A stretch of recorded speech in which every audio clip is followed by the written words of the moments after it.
Olá, caro aluno, caro tutor, sejam bem-vindos à quarta unidade de ensino da disciplina de Mercado Financeiro e de Capitais.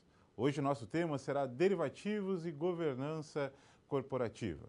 Mais um tema para que você alcance a competência geral dessa unidade de ensino, bem como possa aprofundar os seus conhecimentos na disciplina e assim ter uma formação mais sólida no que tange o mercado financeiro e o mercado de capitais.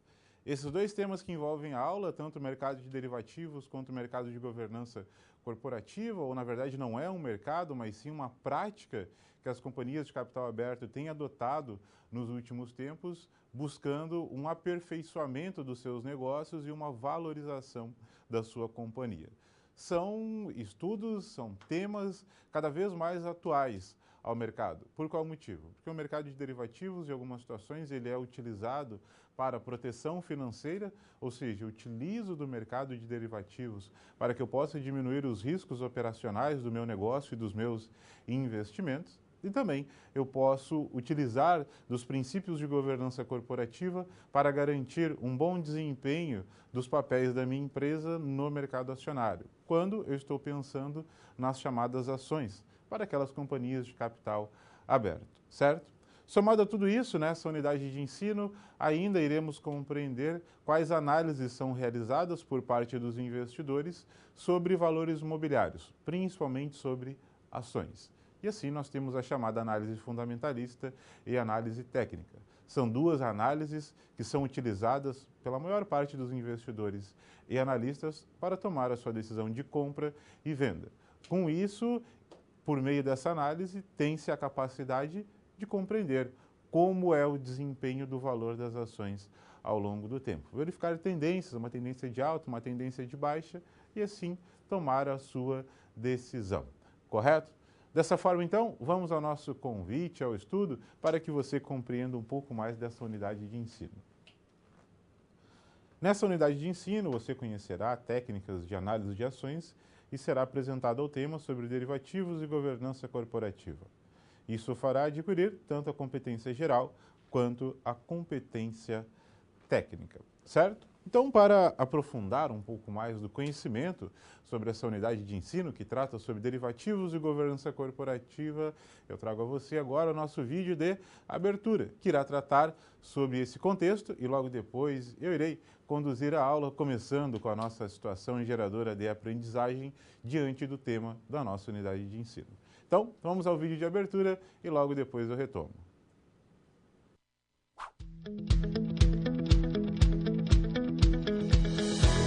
Olá! Chegou a hora de começarmos a unidade 4 do nosso estudo sobre mercado de capitais. Nessa unidade, vamos conhecer melhor os derivativos e também a importância da governança corporativa. Você ainda vai estudar dois tipos de análises fundamentais para as tomadas de decisões do investidor. Uma é a análise fundamentalista e a outra é a análise técnica ou gráfica. Ambas são essenciais na avaliação do investimento em ações. A análise fundamentalista, desenvolvida pelo professor da Columbia University Benjamin Graham em 1929, avalia o comportamento da empresa para determinar o valor de suas ações. Muito utilizada pelos investidores para prever o desempenho futuro de uma empresa em relação ao mercado, essa análise toma por base informações da empresa para estimar desvalorizações ou supervalorizações das ações. Já a análise técnica ou gráfica tem origem no Japão, por volta de 1700, quando as famílias que cultivavam arroz precisavam estimar os preços futuros do cereal. Essa análise baseia-se no estudo dos movimentos passados dos preços e volumes de negociação dos ativos para prever o comportamento futuro dos preços dos mesmos. Nessa unidade, estudaremos também os derivativos, sobre os quais já falamos no início desse vídeo. Eles permitem às empresas obter investimentos sem necessidade dos recursos à vista, mas apostando em um determinado resultado futuro.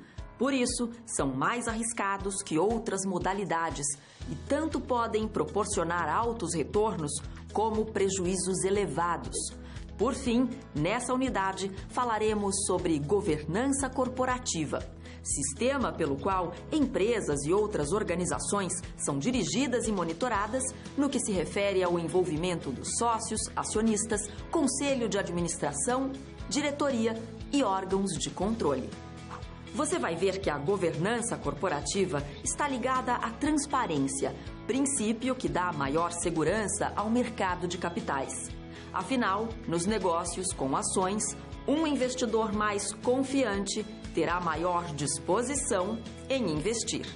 Já na SR da unidade, você terá a oportunidade de acompanhar o senhor Manuel de Castro, executivo principal da Companhia dos Pescados Barbatana, e a equipe dele na tentativa de criarem maior valor às ações da empresa, que já se encontra com o capital aberto há mais de 10 anos.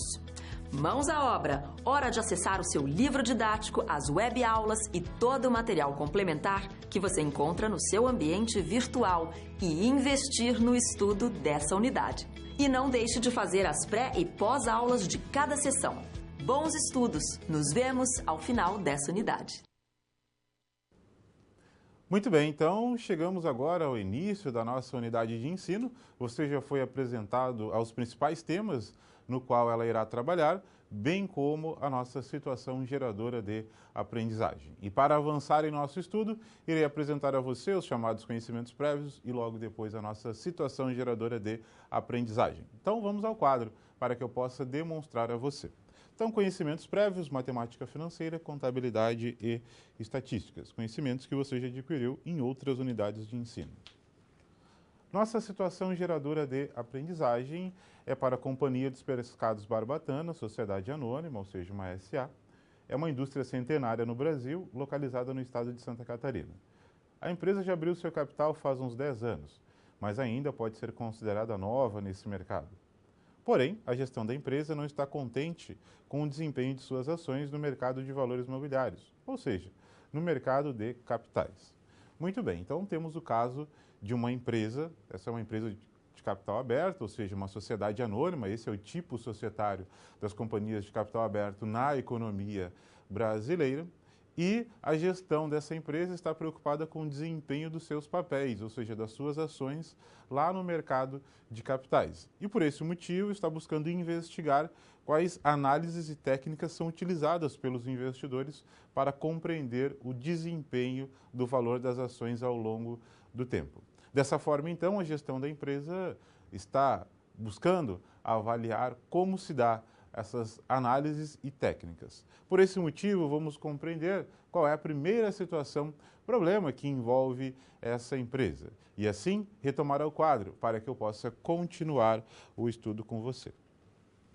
Por isso, o senhor Manuel de Castro, executivo principal da empresa, e sua diretoria desejam conhecer técnicas de análise de ações, utilizadas por investidores e outras medidas que poderão fazer com que as ações criem valor. Então vejam, a nossa preocupação está aqui com as técnicas que são utilizadas para a análise das ações.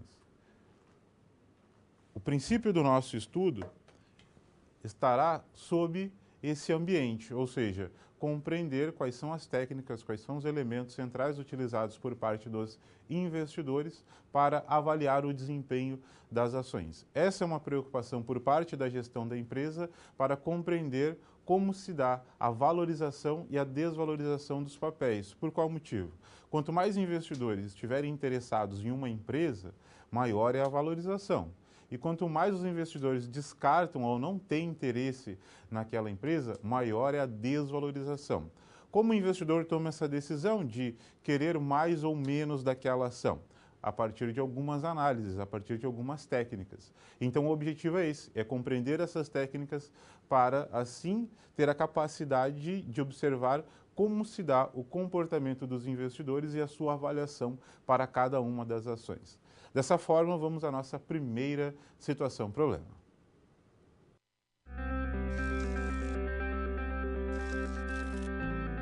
Olá, tudo bem?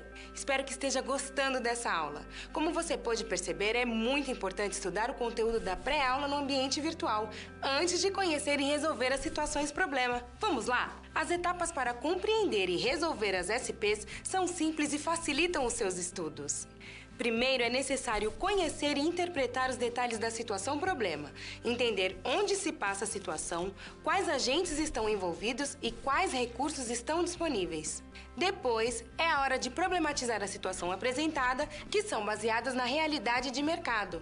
E isso significa que seu desafio foi elaborado com base nas informações de empresas, experiência dos professores e acontecimentos do cotidiano da sua área. E por último, você vai solucionar as problemáticas.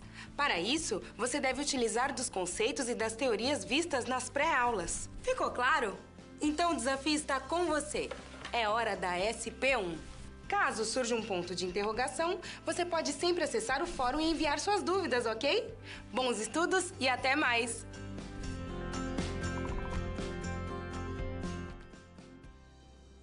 Muito bem, então vamos à primeira situação, problema dessa unidade de ensino. Por isso, vamos ao quadro para que eu possa demonstrá-la a você. A gestão da empresa Barbatanas, formado pelo senhor Manuel e sua diretoria, sabe que investidores, além de utilizarem modelos de precificação de ativos, utilizarão algum tipo de análise para verificar tendências da empresa. Então, modelos de precificação de ativos, nós já estudamos na unidade anterior, como, por exemplo, o chamado modelo CAPM. Agora, nós iremos verificar outras análises que são utilizadas pelos investidores para compreender as tendências da empresa. E essas tendências, elas envolvem questões que estão ligadas ao crescimento de valor da empresa ou seu decrescimento.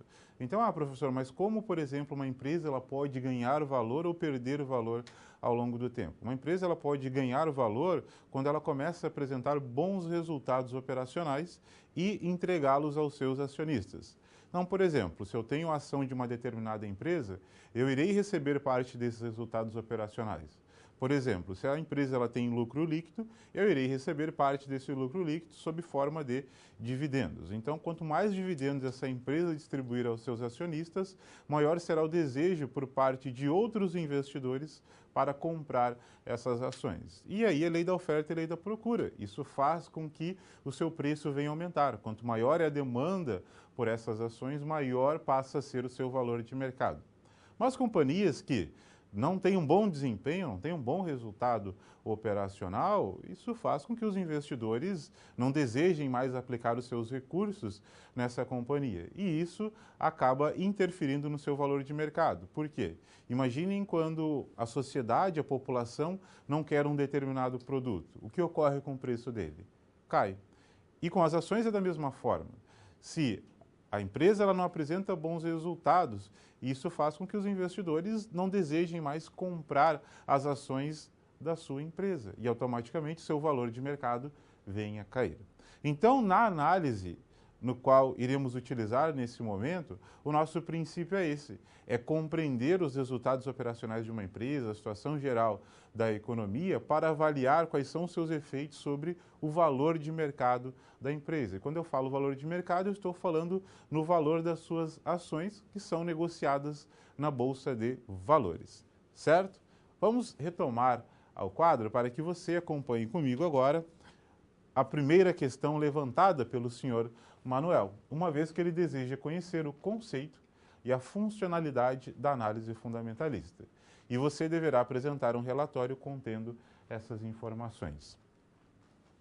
Então, a nossa preocupação, nesse primeiro momento, está em analisar e fundamentar a chamada análise fundamentalista. Então, nós temos um tema a discutir aqui. Qual é esse tema? Conceito e funcionalidade da análise fundamentalista. A análise fundamentalista é uma das análises que são utilizadas por parte dos investidores, operadores e analistas no mercado de capitais.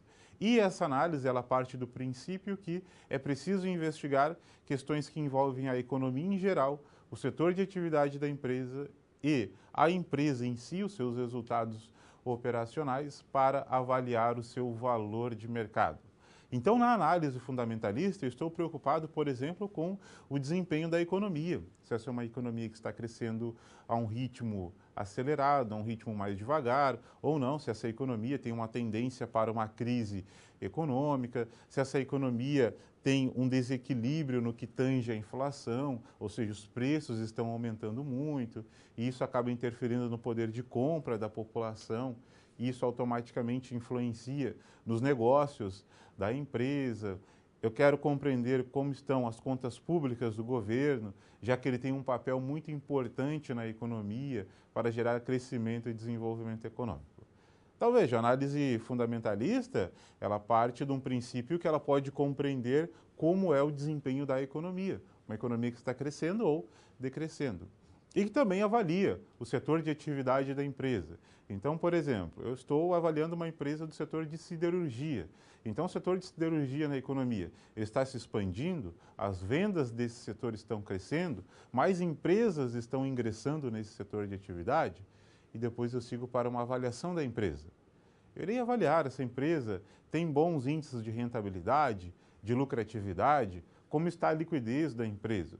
O nível de endividamento dessa empresa está aumentando, como serão os seus investimentos daqui para frente, ou seja, as políticas de investimentos da empresa. Tudo isso envolve a chamada análise fundamentalista. E a partir dessas informações, eu busco então determinar o valor de mercado da empresa, certo? É claro que esse valor de mercado ele é formado pela Bolsa de Valores. Mas o que eu busco determinar? Um valor, quanto de fato essa empresa vale e compará-lo com esse valor de mercado. E a partir daí eu posso tomar a minha decisão de comprar ou vender as minhas ações. Por exemplo, eu avaliei lá o balanço patrimonial da empresa, demonstração de resultado e as perspectivas econômicas. E dessa forma eu cheguei ao seguinte valor da empresa. Cada ação deve valer então R$10. Foi uma análise realizada. Mas quando eu estou avaliando lá no mercado, a cotação de fato da empresa está, por exemplo, em R$16. Então a empresa tem um valor de mercado muito acima do que o seu próprio valor em si, que é o que nós chamamos do valor intrínseco, é o quanto de fato essa empresa vale diante das suas contas patrimoniais e financeiras. Numa situação dessas, eu posso ficar um pouco preocupado. Por qual motivo? Porque o mercado está sobrevalorizando o preço das ações. Então, pode ser que em algum momento tenha um processo de correção, em que os preços passam a cair para que se tenha um equilíbrio aí do mercado, certo? Isso é o que envolve a chamada análise fundamentalista. Mas agora iremos compreendê-la de uma forma mais paulatina, ou seja, mais pontual, para que você possa entender do seu conceito e da sua funcionalidade. Dessa forma, vamos ao quadro, para que eu possa apresentar inicialmente o conceito da análise fundamentalista.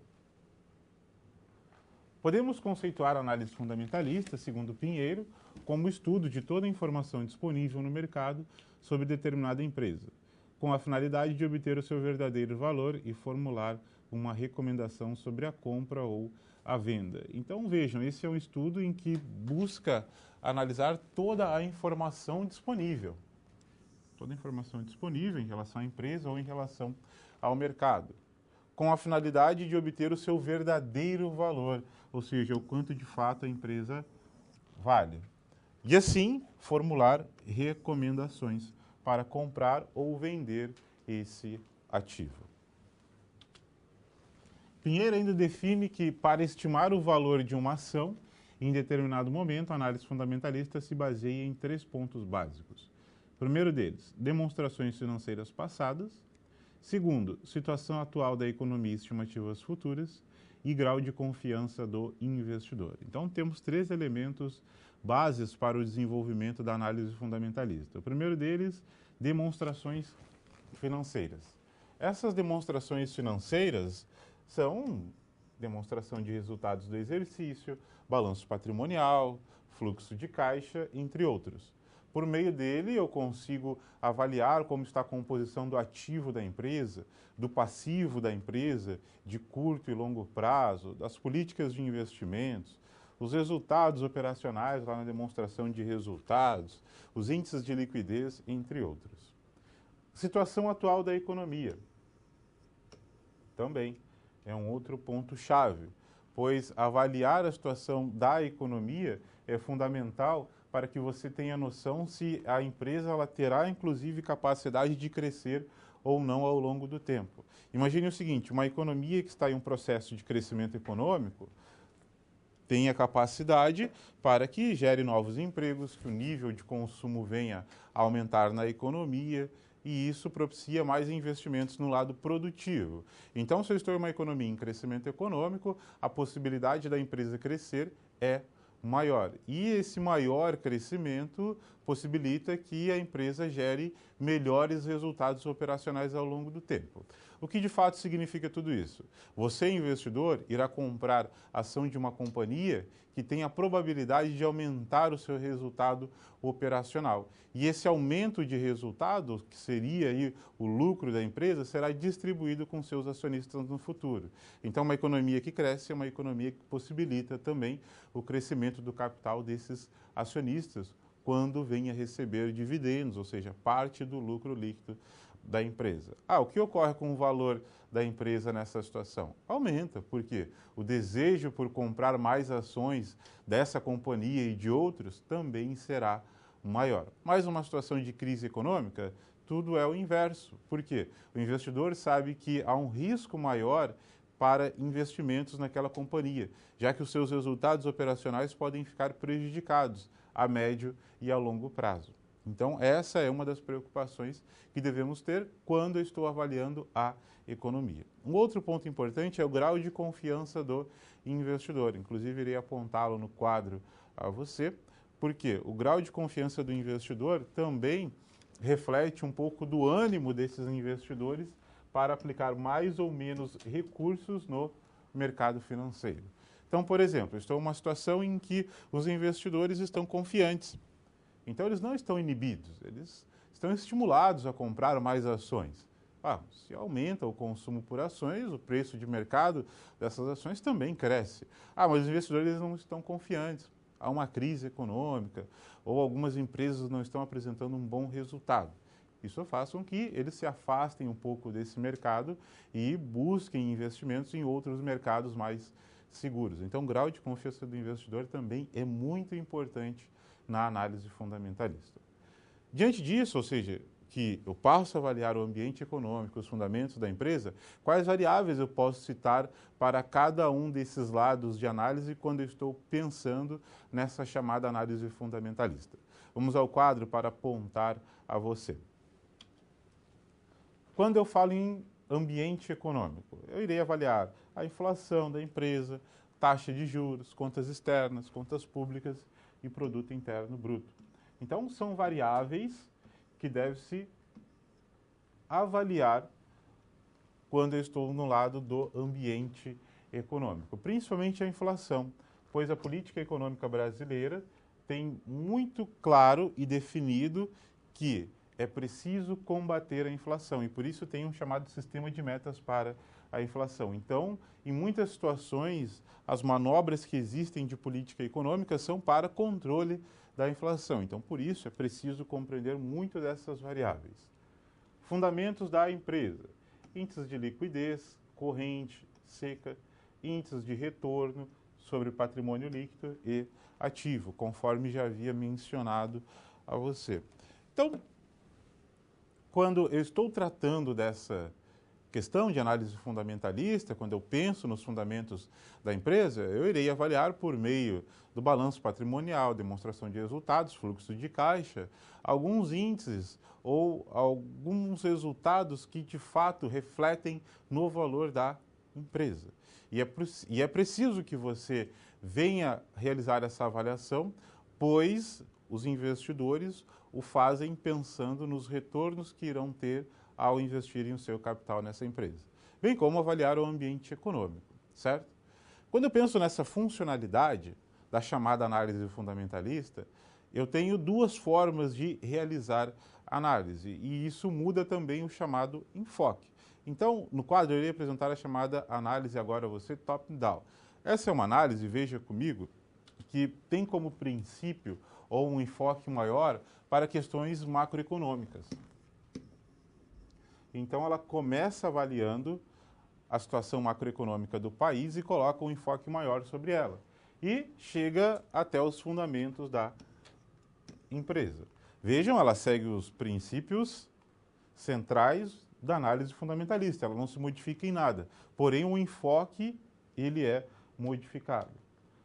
Na análise bottom-up, essa é uma análise em que a preocupação maior está aqui.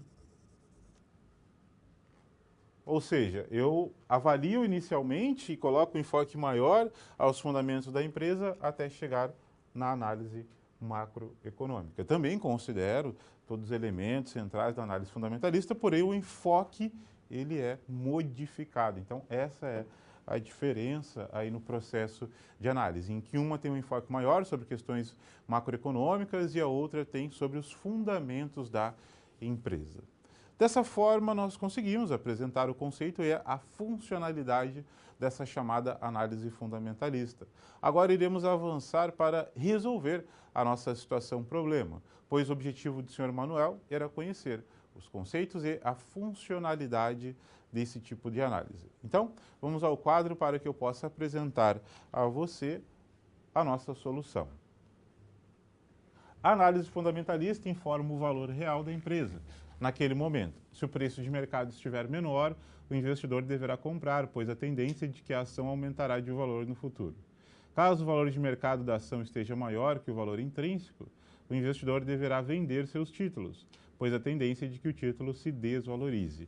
O que é isso? São situações em que, por exemplo, eu tenho, em um determinado momento, um preço de mercado muito acima do que de fato a empresa vale. Então, a preocupação do investidor nesse momento qual é? Devo seguir com essa ação ou não? Já que o seu preço de mercado está muito maior do que de fato a empresa vale. E isso pode, ao longo do tempo, cair, ou seja, o preço de mercado cair. Ou o contrário, em que o preço de mercado está muito baixo em relação ao que de fato a empresa vale. E aí espaço para esse preço de mercado crescer e assim eles ficarem mais equilibrados. A tendência sempre a longo prazo é o que o preço ele fique um pouco mais próximo do que de fato a empresa vale. Então, eu calculei lá o quanto a empresa vale e eu tenho o preço de mercado, aquele negociado lá na Bolsa de Valores. Eles normalmente buscam ficar mais equilibrados. Esse valor da empresa, quando eu falo o valor próprio da empresa, é a mesma coisa que chamado valor intrínseco. E esse valor ele se dá em função dos resultados operacionais da empresa e das suas contas patrimoniais, certo? Vamos continuar resolvendo essa situação-problema. Então, no quadro, para que eu possa continuar com você. A análise fundamentalista se baseia em 3 pontos básicos: demonstrações financeiras passadas, situação atual da economia e estimativas futuras e grau de confiança do investidor.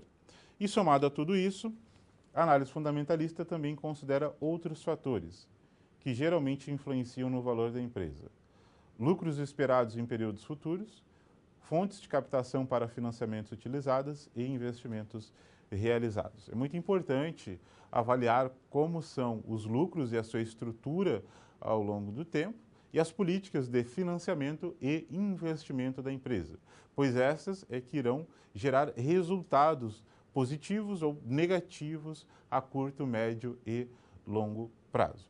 Para finalizar a resolução dessa unidade de ensino, trago aqui uma mensagem a você, ou na verdade mais uma ideia ainda para continuar o nosso estudo. Então, vamos ao quadro. É importante ressaltar que é preciso combinar a análise fundamentalista com outros tipos de análise, para que se possa tomar uma decisão ótima nos investimentos com valores mobiliários.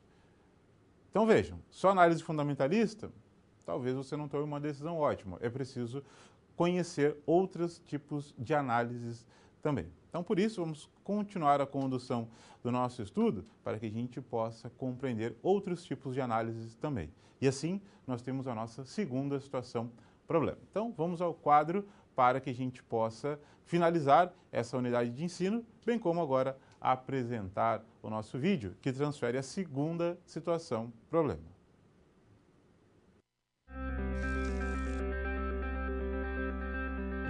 Opa, e aí? Como você se saiu com a primeira SP? Com as dicas que a gente viu, nem ficou difícil, não é mesmo? Você percebeu o caminho traçado para obter uma solução satisfatória? Primeiro, você estuda os conceitos teóricos. Em seguida, você conhece e avalia a situação. E só então você tem conhecimento suficiente para se empenhar em resolver a situação-problema. Entendeu por que é importante fazer uso de todos os recursos do material didático antes de iniciar as SPs? No ambiente virtual, você encontra textos, web-aulas e vídeos para enriquecer os seus estudos. Vamos para mais um desafio? Boa sorte na SP2 e até mais!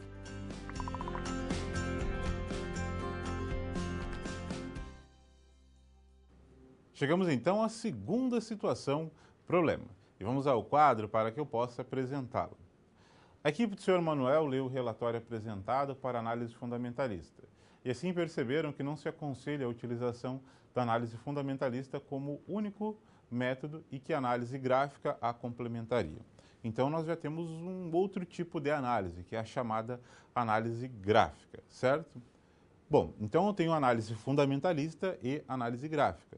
São duas análises utilizadas para compreender o desempenho dos papéis da empresa, bem como suas tendências para o futuro. Então, dentro desse processo de avaliação, eu preciso combinar tudo que eu utilizo da análise fundamentalista com análise gráfica. E a análise gráfica, como seu próprio nome já o diz, você irá realizar avaliações diante de informações gráficas. Então, por meio de um gráfico, você irá avaliar o comportamento dos preços daquela ação e, assim, determinar e projetar tendências para o futuro e, dessa forma, tomar uma posição compradora ou uma posição vendedora. O que é isso? Ao identificar uma tendência, você poderá tomar uma decisão compradora, já que avaliou que pode-se ter uma tendência de alta ao longo do tempo, ou não, uma posição vendedora, pensando que a tendência pode ser de baixa para o futuro. Então, isso irá depender um pouco das tendências. Mas para avaliar essa chamada análise gráfica, vamos ver de fato o que a gestão da empresa necessita. Então, no quadro para apresentar a você. Por isso, foi solicitado agora que você elaborasse um relatório que apresentasse a conceituação e funcionalidade da análise gráfica. Então, o nosso tema central é conceituação e funcionalidade da análise gráfica, certo? Já temos isso definido e você já o sabe. Da mesma forma que fizemos para a análise fundamentalista, agora iremos realizar para a análise gráfica. Compreender o seu conceito e a sua funcionalidade. Dessa forma, vamos ao quadro para apresentar inicialmente o conceito da análise técnica. Começamos nosso assunto dizendo que análise técnica e análise gráfica são o mesmo tipo de análise, apenas com nomenclaturas diferentes. Então, muito claro isso, por favor. Análise técnica e análise gráfica é a mesma coisa. Agora, análise técnica e análise fundamentalista são coisas diferentes, certo? Então, análise técnica e análise gráfica é só nomenclatura que se modifica, mas é a mesma coisa. Então, eu tenho a chamada análise técnica e análise fundamentalista, que são duas coisas diferentes. E agora estamos estudando a chamada análise técnica. Segundo Pinheiro, podemos conceituar a análise técnica como estudo de movimentos passados dos preços e dos volumes de negociação de ativos financeiros, com o objetivo de fazer previsões sobre comportamentos futuros de preços. Então, na análise técnica, ou seja, essa análise gráfica, eu irei compreender como foi o comportamento dos preços passados para projetar as tendências para o futuro. E por qual motivo se faz dessa forma? Porque, segundo a análise técnica, o preço passado, o comportamento do preço passado, ele irá se repetir no futuro. Então, dessa forma, eu consigo projetar uma tendência para os preços. A análise técnica, conforme eu já disse, ela é muito utilizada por investidores, analistas e operadores. Atualmente, eu utilizo também dessa análise para compreender quais são as tendências de preços para cada uma das ações, bem como para o mercado em geral. Ela tem a capacidade de que você possa por meio de indicadores e osciladores, projetar tendências. E isso gera um benefício no momento em que você está tomando uma decisão para comprar ou vender um ativo, bem como realizar a sua avaliação. Então, diante dessa ideia, ou seja, dessa análise de comportamento dos preços passados para prever o comportamento dos preços futuros, vamos analisar quais são os pilares bases dessa chamada análise técnica. Então, vamos ao quadro e assim eu demonstro a você. Pinheiro afirma que a análise técnica parte de 3 princípios. Primeiro deles, a ação do mercado reflete todos os fatores envolvidos neste. Por isso, a análise gráfica desse valor é tudo o que se necessita para prever tendências, sem importar a causa disso. O que de fato isso significa? Significa dizer que eu não estou preocupado com o efeito pelo qual fez com que os preços viessem a aumentar ou diminuir. Então, por exemplo, uma alteração na taxa de juros fez com que os preços aumentassem. Não estou preocupado com isso, mas sim com o comportamento dos preços. Então, meu objetivo não é analisar a causa, mas sim o efeito, certo? Quando eu estou pensando na análise técnica isolada. Então, o analista técnico ele se preocupa em identificar o comportamento dos preços em um gráfico para projetar tendências para o futuro, sem se preocupar as causas pelas quais o preço poderá aumentar ou diminuir. A sua preocupação está em dados gráficos. Vamos continuar o nosso estudo, vamos retomar ao quadro para que eu apresente a você o segundo princípio. Os preços se movimentam em tendências. O mercado ele anda sempre em tendências. Então vejam, isso é importante. Os preços se movem em tendências. O conceito de tendências é de grande importância, pois o propósito da análise técnica é identificar a direção que se movem os preços, para tentar assumir posições no começo da tendência. Então, eu identifico tendências e tomo posições no começo dela. Então, imagine, por exemplo, como eu sei que o mercado ele anda em tendências, então, em um determinado período, ele pode apresentar uma tendência de alta.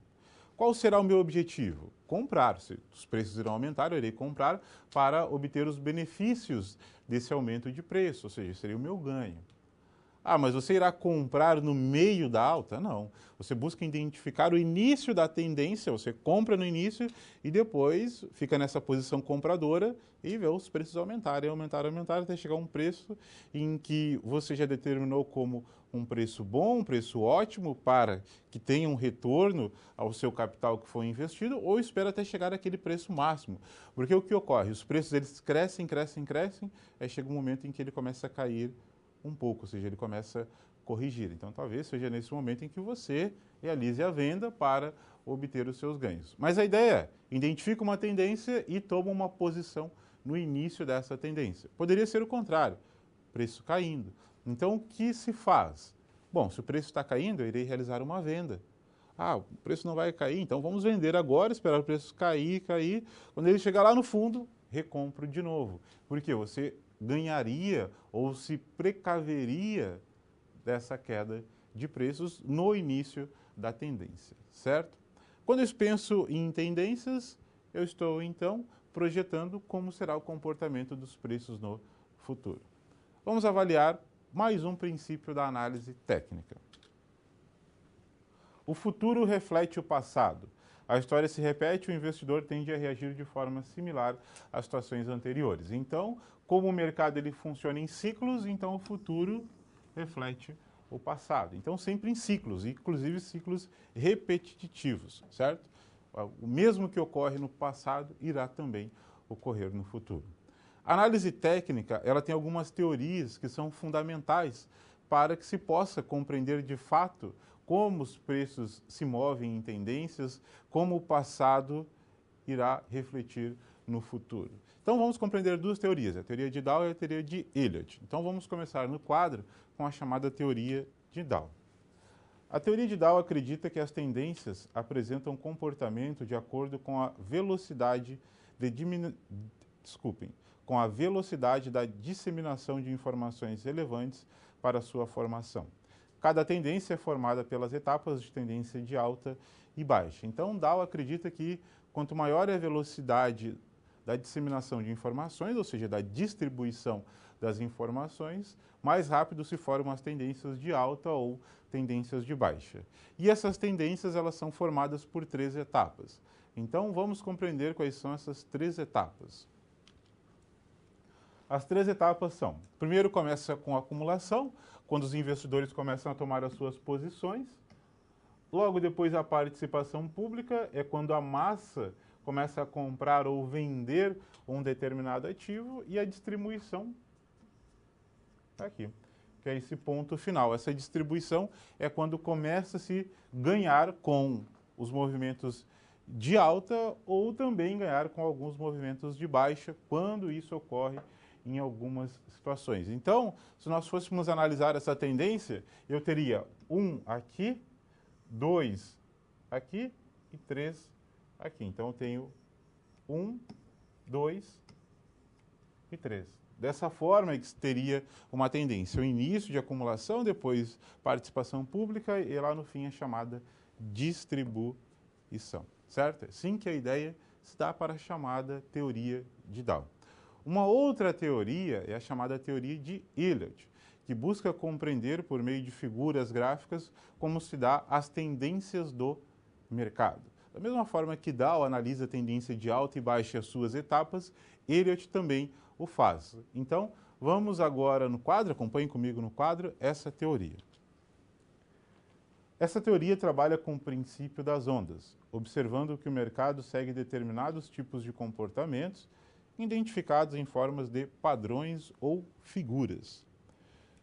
Então veja, a teoria de Elliott basicamente se resume a essa figura das ondas. É claro que eu não posso dizer que aqui está toda a teoria, mas o princípio central dela está nessa figura que eu demonstro a você. Então aqui há uma tendência de alta e logo depois uma tendência de baixa. A tendência de alta é formada por 5 ondas. Então tem a primeira onda, que é um início em que eu tenho o primeiro movimento de alta, depois um movimento de correção, depois o maior movimento, que é a onda 3, uma correção novamente, e aqui o preço máximo, que seria na onda 5. Então, conforme eu disse a você, o preço ele sempre aumenta em um período e depois ele cai em um segundo período. São períodos, então, de aumentos e correções. Quando ele chega nesse topo, no seu preço máximo, começa-se o movimento de correção, com a onda A, aumenta um pouquinho com a onda B e logo depois cai com a onda C. Então, Elliott ele busca identificar as tendências de mercado a partir do movimento das suas ondas. Então, eu tenho um movimento inicial tímido, depois o mercado ele se expande, seria aquela participação pública, até chegar a um topo, que seria lá na onda 5, e depois começa-se o processo de distribuição. Aqui combinando as duas teorias para entender um pouco mais da chamada análise técnica. Como a análise técnica ela parte do princípio gráfico, nós devemos entender também quais são esses gráficos. Então, vamos ao quadro para que eu apresente a você alguns gráficos. Para que as teorias de Elliott e Dow sejam realizadas, as análises de gráficos facilitam as interpretações e constituem pilares da análise técnica. Daí surge o nome de análise gráfica com o sinônimo de análise técnica. Quais gráficos nós temos? Nós temos aqui o gráfico de linhas, em que ele demonstra o preço diário de cada uma das ações. E vocês podem notar, conforme esse gráfico, que também o mercado ele é formado por tendências. E em cada uma dessas tendências eu tenho períodos de altas e períodos de baixa. Aqui eu tenho um gráfico de volume, em que ele demonstra o volume financeiro negociado daquela ação naquele dia e o seu preço de fechamento.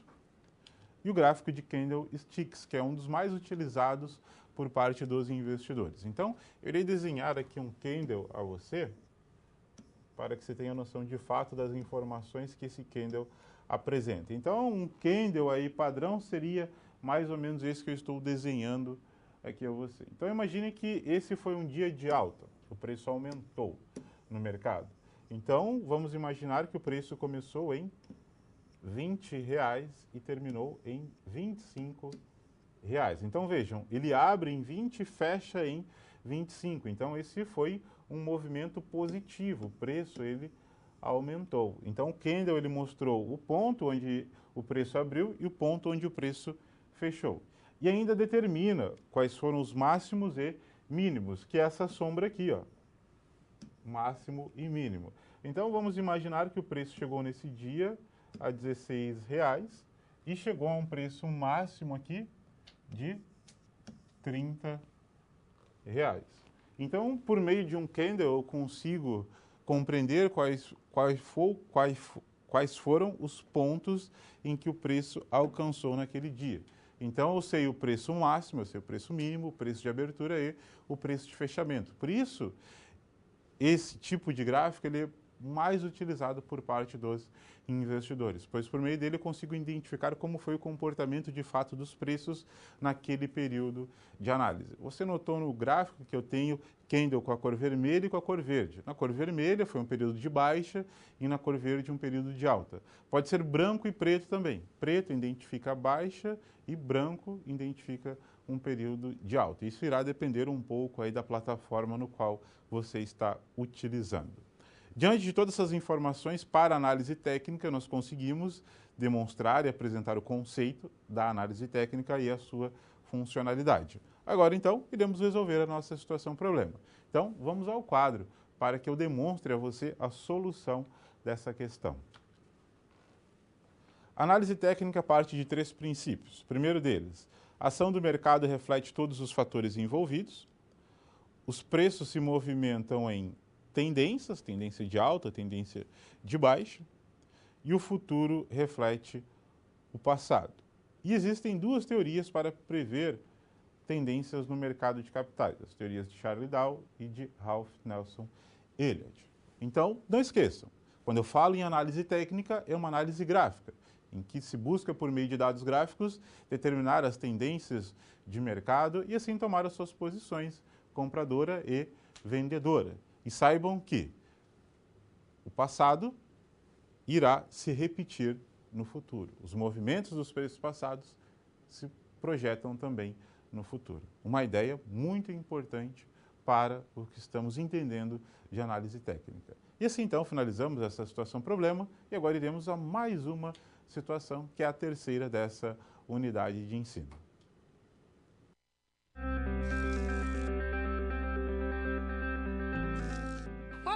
Agora que você já solucionou 2 das SPs, muitas das teorias vistas na pré-aula fazem mais sentido, não é mesmo? Essa é justamente a função das situações-problema, te preparar de forma mais prática para a realidade da vida profissional. Já conhecer algumas das situações que podem surgir no dia a dia faz de você um aluno mais preparado para o mercado de trabalho. Bom, a SP3 já vai começar. Se ficar com dúvida em algo, pode entrar no fórum e enviar sua pergunta, ok? Até mais!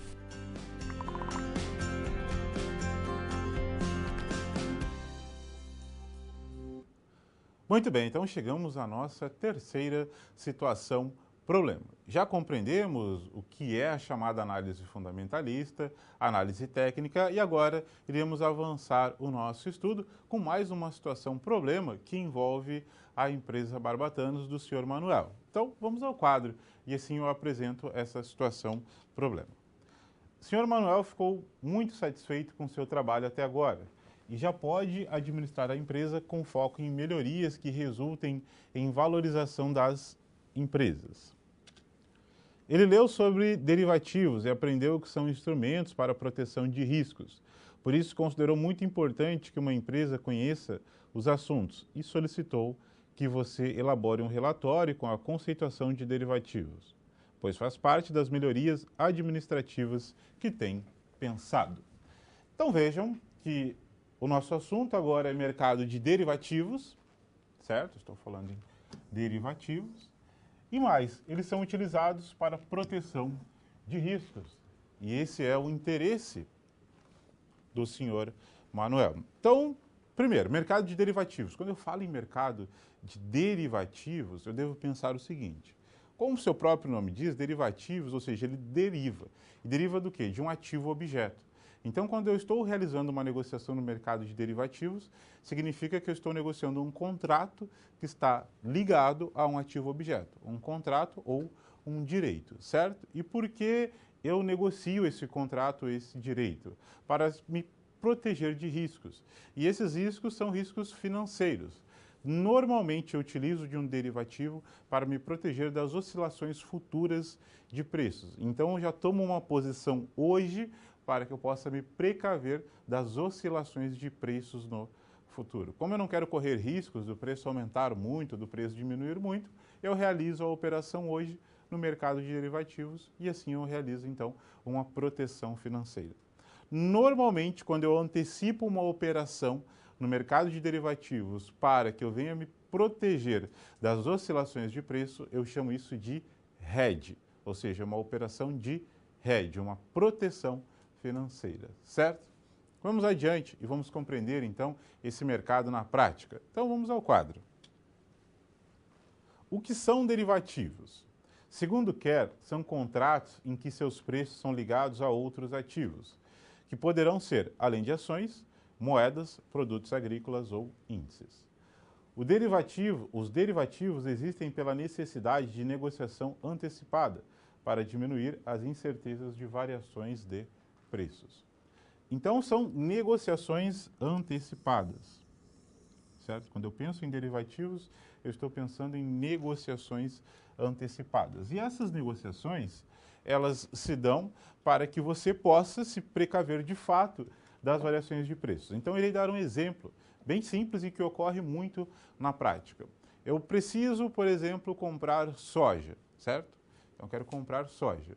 Mas eu consegui verificar que o preço da soja hoje é um preço muito bom, está barato e que talvez o preço possa aumentar no futuro.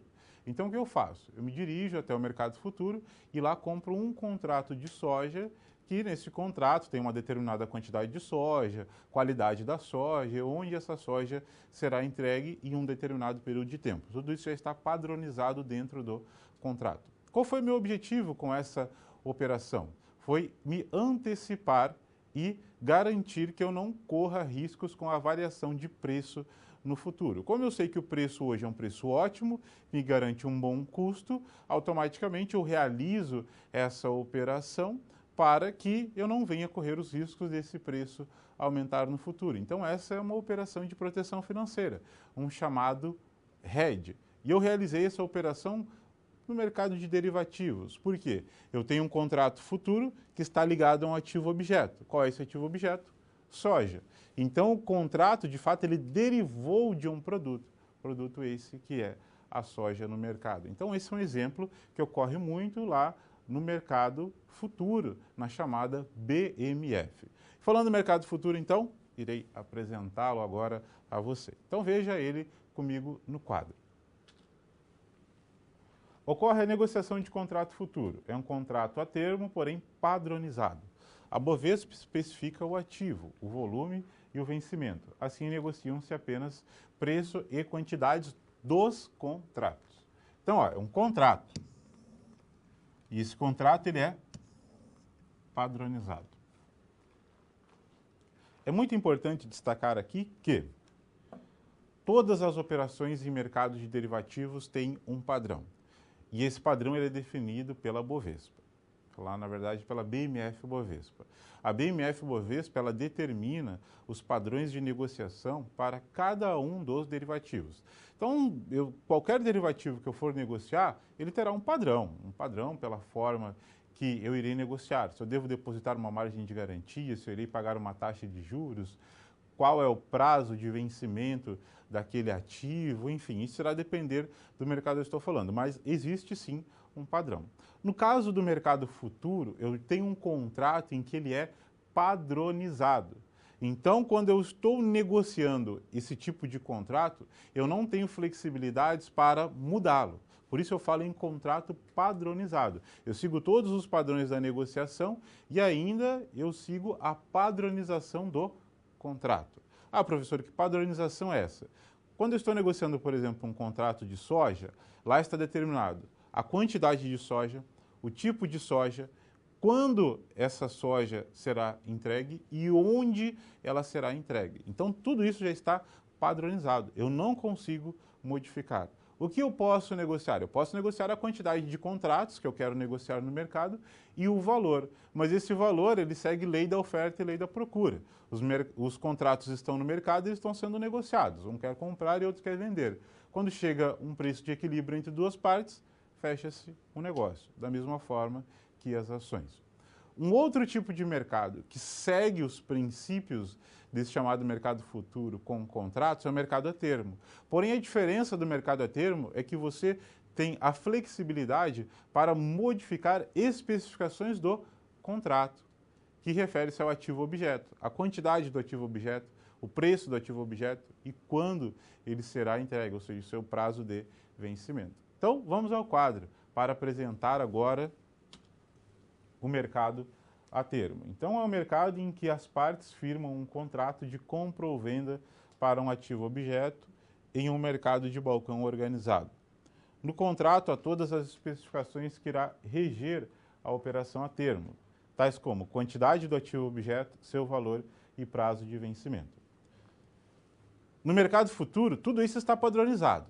Tudo está padronizado. No mercado a termo, não. As duas partes conseguem negociar a quantidade do ativo objeto, quando ele irá vencer e o seu valor, certo?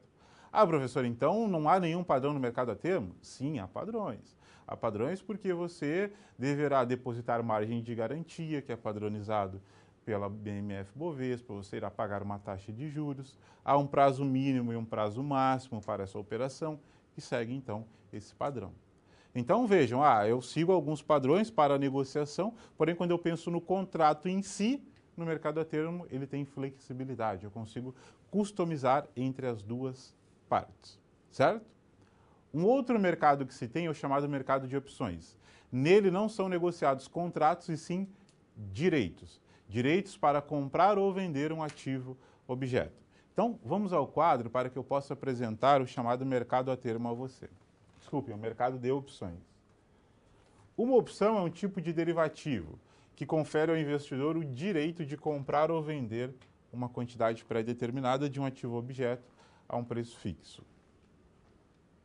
Então vejam, direito de comprar ou vender uma determinada quantidade de um ativo objeto. Então eu irei dar um exemplo bem simples aqui a você. Imagine que você tem uma bicicleta, essa bicicleta custa R$2.000 e eu quero comprar a sua bicicleta daqui a 30 dias, certo? Então você tem essa bicicleta, eu quero comprar a sua bicicleta daqui a 30 dias por R$2.000. Porém, eu tenho esse período de tempo, esses 30 dias, para, de fato, optar se irei comprar a sua bicicleta ou não, ou se eu procuro outra bicicleta. Então, o que eu irei fazer? Eu irei dizer a você o seguinte, eu irei lhe dar hoje R$200 para que eu tenha o direito de que daqui a 30 dias eu possa comprar a sua bicicleta por R$2.000. Então, quando eu pago R$2.000 a você, eu estou comprando um direito de adquirir um ativo objeto. E esse ativo objeto é a sua bicicleta. Então, daqui a 30 dias eu chego a você e digo o seguinte, eu quero comprar a sua bicicleta por R$2.000. Muito bem, então eu pago R$2.000 a você e recebo a bicicleta. Dessa forma, eu não tenho um desembolso de fato de R$2.000, mas sim de R$2.200. Eu paguei um valor a você para que tivesse o direito e logo depois paguei o valor do ativo objeto. E isso funciona da mesma forma com as ações. Eu posso, por exemplo, encontrar uma opção que diz o seguinte, tem uma opção lá para comprar a ação da Petrobras a R$25 daqui a 30 dias, por exemplo. E hoje eu pago R$1,50 para que eu tenha esse direito de comprar uma ação da Petrobras daqui a 30 dias por R$25. Então, daqui a 30 dias, eu irei exercer o meu direito ou não de comprar a ação. Veja, eu tenho direito e não há obrigação de comprar. Se eu não quiser comprar, tudo bem. Eu irei perder o valor que eu investi lá na opção, mas não necessito comprar a ação. Aquele que vendeu a opção, que de fato é aquele indivíduo que tem o ativo objeto, no exemplo que eu dei a você, foi o caso em que você tem o ativo objeto, você teria a bicicleta, aquele que vendeu a opção tem a obrigação de entregar o ativo objeto caso o detentor da opção o deseje realizar o seu exercício, certo? Então, quando eu compro a opção, eu tenho o direito, e a outra parte tem o dever de me entregar o ativo objeto, caso eu queira ele no futuro, lá no seu prazo de vencimento. Assim, vamos entender de algumas nomenclaturas e alguns termos que envolvem o mercado de opções. Vamos ao quadro para que eu possa apresentá-los. Lançador assume a obrigação de comprar ou vender uma determinada quantidade da ação objeto a um preço fixo. Então, quem lança é aquele que está lançando a opção, está vendendo a opção no mercado. Titular é quem compra a ação, que na verdade aqui é quem compra a opção. Ação objeto, ação a ser comprada ou vendida. Dia de exercício, é o dia de vencimento. Preço de exercício, preço pelo qual a opção será exercida. Então, é o valor lá do ativo objeto. Prêmio é o valor da opção. Então, o preço de exercício, no caso da bicicleta, era R$2.000. E o prêmio foi os R$200 que eu dei a você para que pudesse realizar um negócio no futuro. Então, para finalizar aqui essa ideia, derivativos, contratos em que os seus preços são ligados a outros ativos. Esses ativos poderão ser, além de ações, moedas, produtos agrícolas ou índices. Então, apresentei a você o mercado de derivativos, composto pelo mercado futuro, pelo mercado a termo, pelo mercado de opções e também podemos citar o mercado de swap. Não estudei aqui com você, pois estudei os 3 primeiros, pois eles revelam aí os mercados que mais têm negociações atualmente na Bolsa de Valores. E dessa forma conseguimos agora resolver a nossa situação problema. Então, vamos retomar o quadro para começar a nossa solução. São negociados em bolsas de mercadorias e futuros, hoje aí na BMF, no Brasil.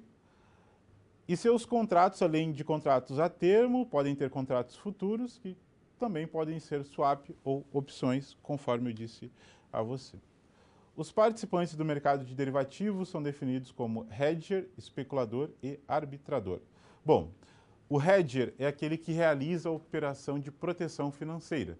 É aquele indivíduo que antecipa a negociação para se precaver das oscilações de preço no futuro, certo? O especulador é aquele que busca comprar barato e vender caro. Então, ele sempre busca as oportunidades para comprar algo barato e vender algo maior, com preço maior, com valor acima. E o arbitrador é aquele indivíduo que compra em um mercado e vende em outro, buscando ganhar com as diferenças de preços entre um mercado e outro.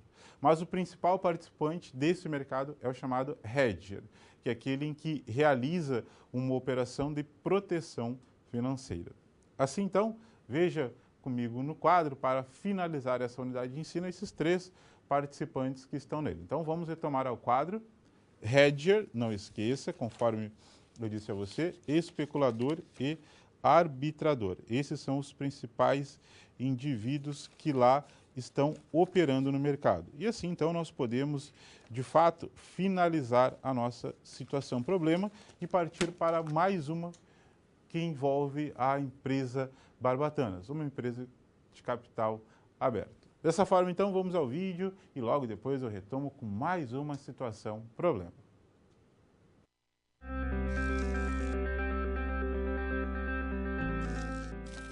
O trabalho de um bom profissional é a soma de conhecimento e experiência. O conhecimento você obtém estudando a pré-aula, tirando dúvidas no fórum, acessando as web-aulas, ou seja, fazendo bom uso dos materiais oferecidos aqui no ambiente virtual. Já para ter experiência antes mesmo de ir para o mercado de trabalho, você precisa se empenhar na resolução das SPs. Lembre-se, quanto mais você se dedicar analisando com atenção, fazendo anotações na hora de levantar hipóteses, procurando diferentes soluções até obter a melhor, mais preparado você estará para desempenhar sua profissão. Você já resolveu 3 desafios, mas ainda falta a SP4. Se dedique, hein?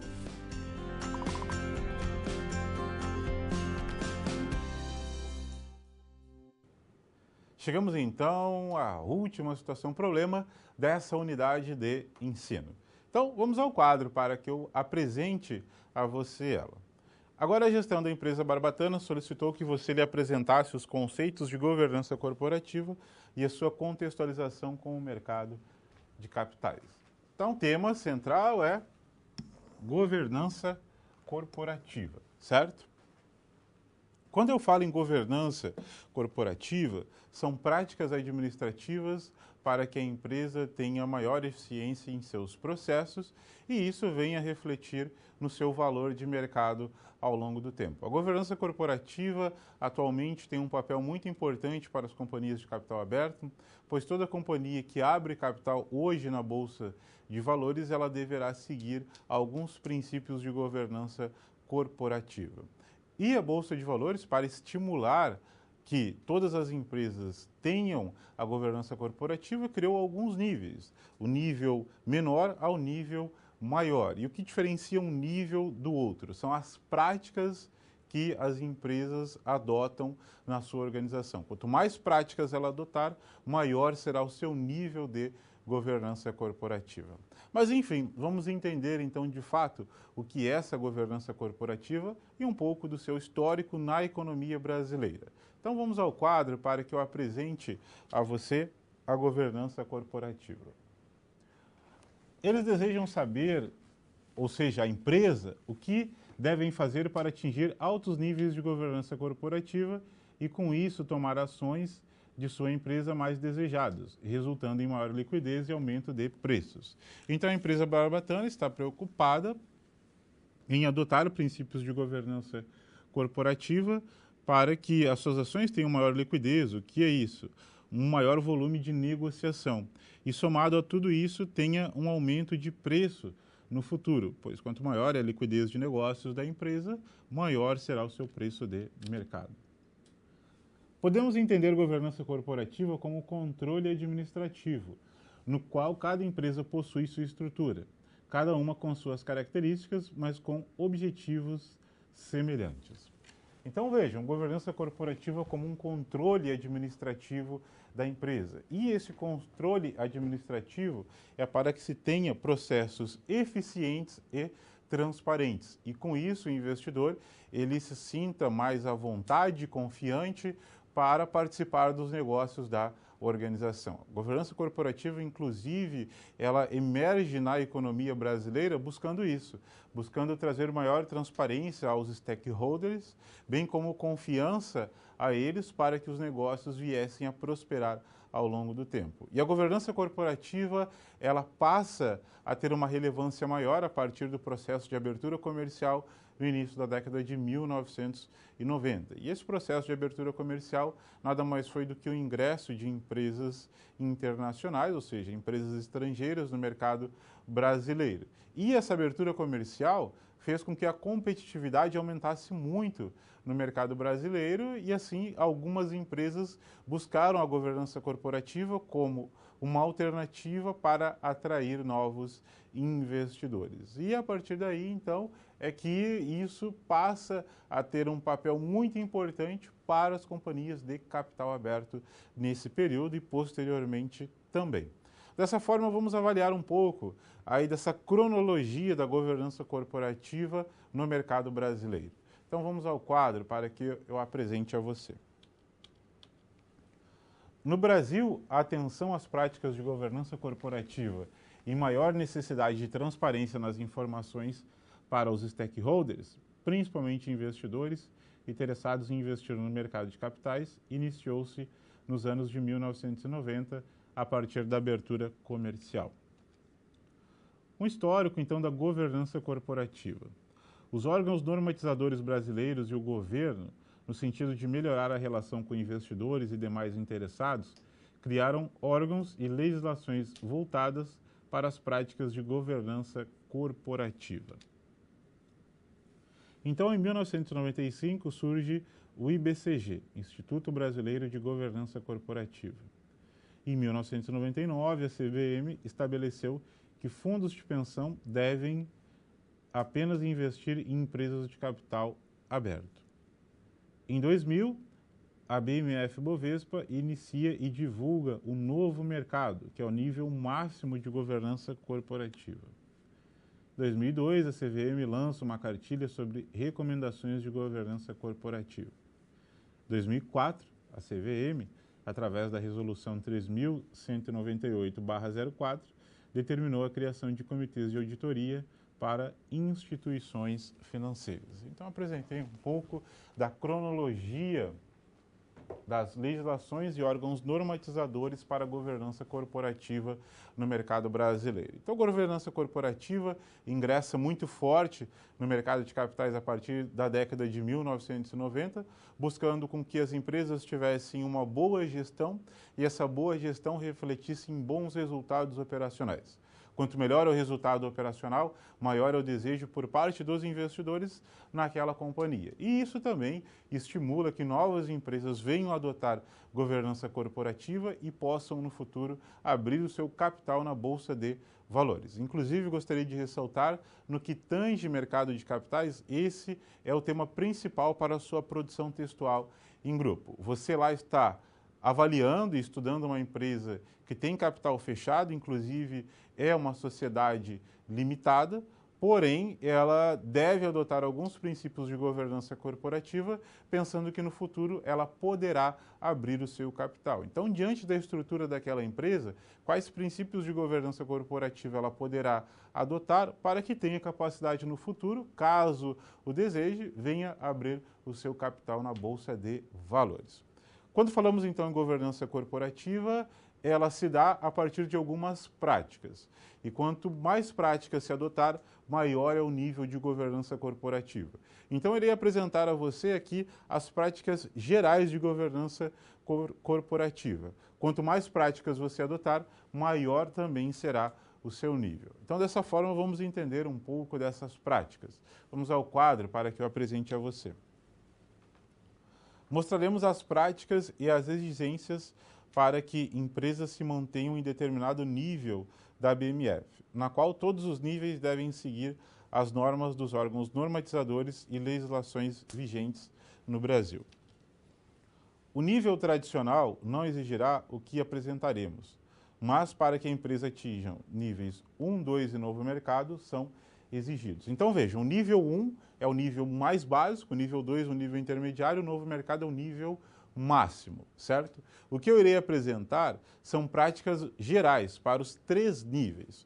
Porém, se eu quiser passar para o nível 2, por exemplo, aí já é necessário tomar outras práticas. Práticas essas que envolvem principalmente a gestão interna da empresa e direitos relacionados aos acionistas, tanto no nível 2 quanto no nível novo mercado. Então, para cada um deles, a exigência por práticas, ela aumenta. Aqui eu só irei apresentar as básicas. Vamos então ao quadro e assim eu apresento a você.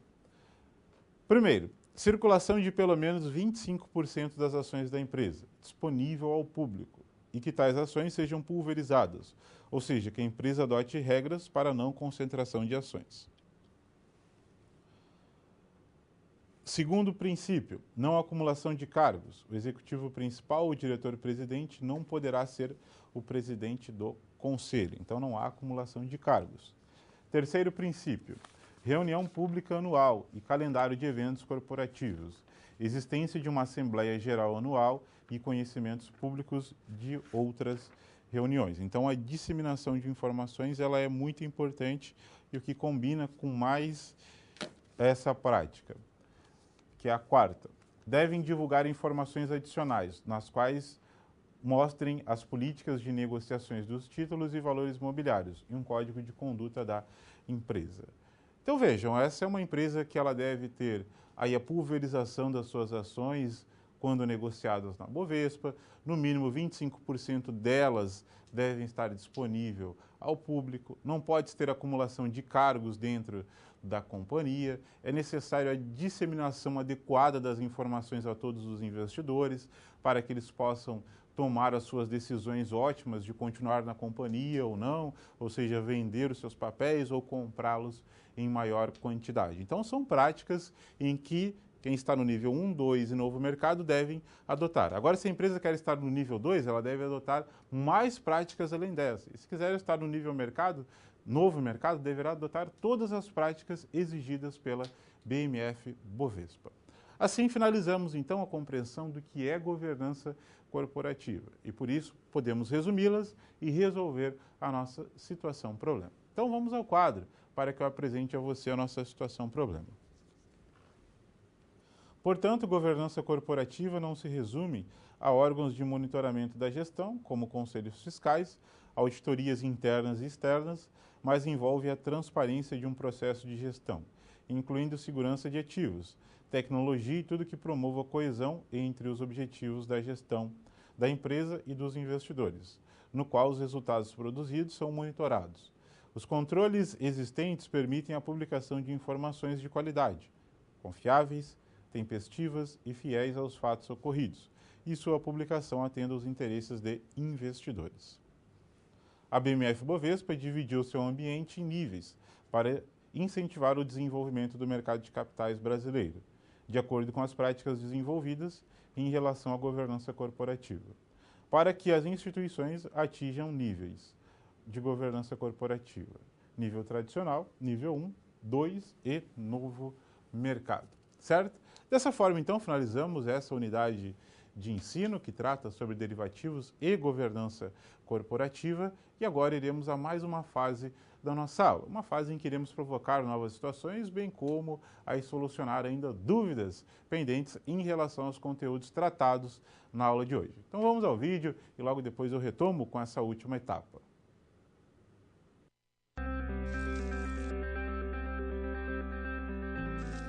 E agora que todos os desafios foram concluídos com sucesso, é hora de refletir sobre o que foi visto.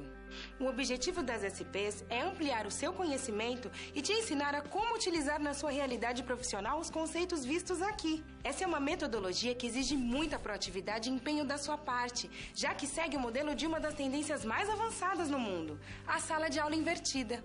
E em contrapartida, vai te transformar num profissional diferenciado e mais qualificado para desempenhar as funções da sua profissão.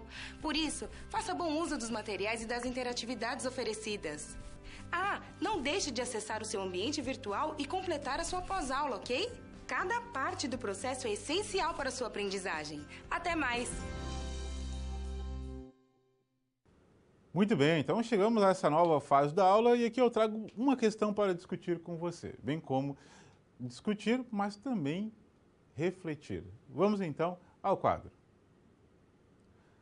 Como a governança corporativa poderá fomentar o mercado de valores mobiliários no Brasil? Discuta um pouco essa questão com seu tutor de sala, com seu colega do lado, reflita sobre ela, participe do chat.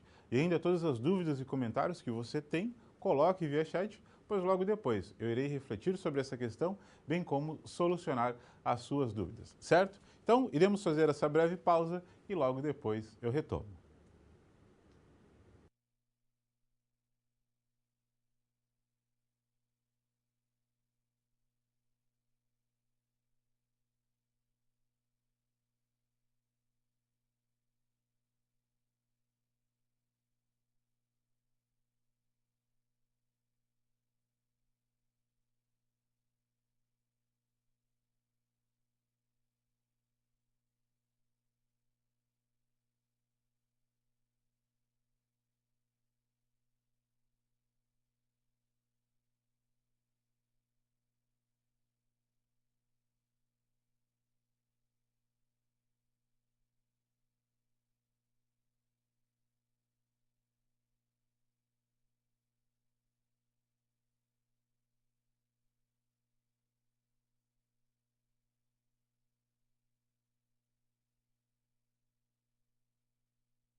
Muito bem, turma. Então vamos finalizar a nossa aula primeiro com a reflexão em relação à questão que eu levantei com você. Ou seja, como a governança corporativa auxilia no desenvolvimento do mercado de capitais brasileiro. Então, eu irei aqui refletir um pouco com o que foi colocado via chat, o que o Polo nos apresentou. Empresa que desenvolve a governança corporativa produz credibilidade e transparência no mercado e assim tem maiores chances de captar investidores. Perfeito. Essa é uma análise essencial no que tange governança corporativa, ou seja, o aumento da credibilidade, da transparência fomenta os negócios no mercado de capitais, correto? Então, a governança corporativa auxilia nesse processo e, por isso, há um incentivo muito forte por parte da BM&F-Bovespa para as práticas de governança corporativa junto às companhias de capital aberto. Agora iremos finalizar então com uma questão que foi colocada em relação aos conteúdos que tratamos em aula. E a questão é a seguinte: quando a empresa investe em ações após as análises fundamentalista e técnica, pode ocorrer de que o preço das ações no futuro sejam diferente das que as análises apontaram? Sim, pode ter essa diferença, uma vez que a análise fundamentalista e a análise técnica, elas apenas projetam tendências ou padrões para os preços. Então, não significa que o que se foi projetado com a análise fundamentalista e com a análise técnica seja exato. Por esse motivo, nós falamos em tendências e projeções. Qual é a principal razão da análise? É que você compreenda se a tendência de mercado será aumentar ou será diminuir ao longo do tempo e assim você tem a capacidade, inclusive, de compreender quais variáveis fazem com que o preço de uma ação venha a crescer ao longo do tempo ou que ele venha a diminuir ao longo do tempo. Essa é uma preocupação muito forte, inclusive, por parte dos acionistas, certo? Chegamos então ao fim da nossa disciplina, aqui estamos finalizando então a nossa unidade de ensino e gostaria de colocar alguns comentários fundamentais. O primeiro deles em relação à sua avaliação, sua prova presencial de primeira chamada. Continue estudando o seu livro didático, ele é muito importante. Volte lá naquela primeira unidade de ensino, ela traz muito da base do que estudamos até esse momento, então você pode e deve continuar o seu estudo por meio dessa unidade, bem como de outras. Hoje finalizamos a última unidade de ensino que trata sobre o mercado de derivativos e governança corporativa. Você tem o seu material de aula, um material que compila cada uma das unidades e ali então busca tratar os principais conteúdos. E por isso você também deve e pode buscar nesse material fontes para o seu estudo para essa avaliação. E não esqueça do nosso fórum de discussão. Inclusive, lá no fórum de discussão, eu abri um tópico sobre o Sistema Financeiro Nacional. Ele traz um pouco do resumo do que é o Sistema Financeiro Nacional e ainda eu coloquei à disposição de você alguns links para a página do Banco Central, que você consegue obter algumas informações do mercado financeiro, do Tesouro Direto, para conhecer mais sobre os títulos públicos de renda fixa, o site da BM&F-Bovespa, em que você conhece todos os produtos que são negociados nesse site, bem como outras informações, da CETIP, que realiza a custódia dos títulos privados, enfim, uma outra forma de que você possa continuar os seus estudos. E produção textual em grupo. Hoje, a unidade 4, ela tem um papel muito importante no desenvolvimento da sua produção textual em grupo, no que se refere à disciplina de mercado financeiro e de capitais, pois o que eu busco lá discutir e refletir com você nessa atividade é sobre governança corporativa. Então você já sabe onde encontrar o conteúdo central para o desenvolvimento dessa produção textual, certo? Assim, então, chegamos ao fim da nossa aula. Eu gostaria de desejar um forte abraço a você, aluno, a você, tutor, principalmente aí ao nosso tutor, tanto o tutor à distância quanto você, o tutor do Polo, que participa ativamente conosco em cada uma das teleaulas para esse processo de ensino e aprendizagem. Foi um prazer estar com você em cada uma dessas aulas, discutindo um tema que é tão importante para os profissionais que estão ligados à área empresarial, visto que é um mercado que traz muitas oportunidades ao longo do tempo. Dessa forma, então, um forte abraço a você e bons estudos.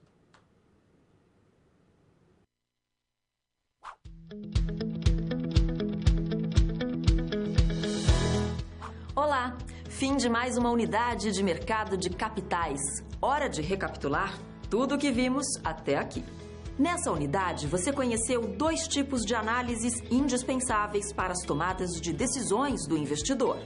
A análise fundamentalista, que avalia o comportamento da empresa para determinar o valor de suas ações.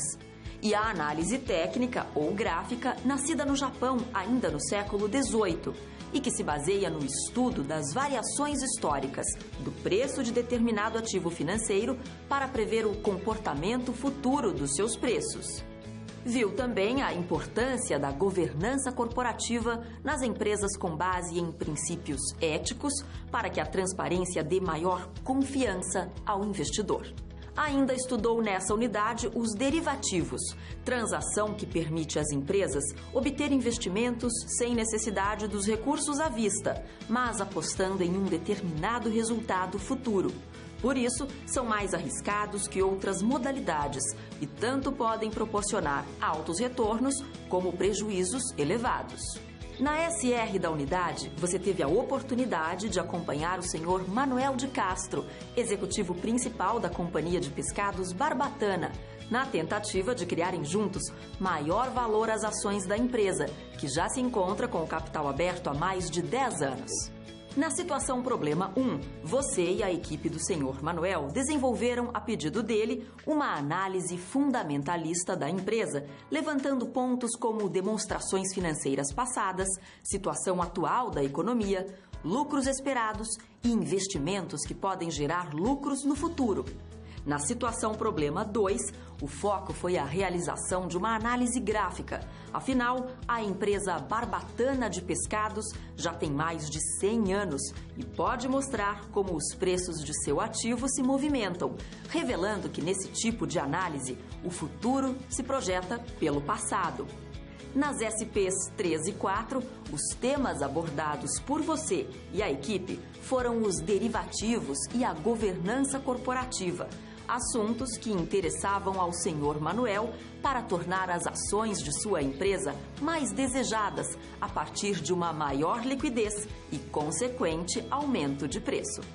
Para compartilhar a aprendizagem da unidade com seus colegas, que tal vocês desenvolverem uma apresentação a um futuro investidor no sentido de convencê-lo da viabilidade de uma empresa do novo mercado, isto é, aquelas que se encontram em avançado estágio de governança corporativa. E para completar a aprendizagem dessa unidade, não se esqueça de voltar ao seu livro didático e de rever os questionários das pré- e pós-aulas de cada sessão. Bons estudos!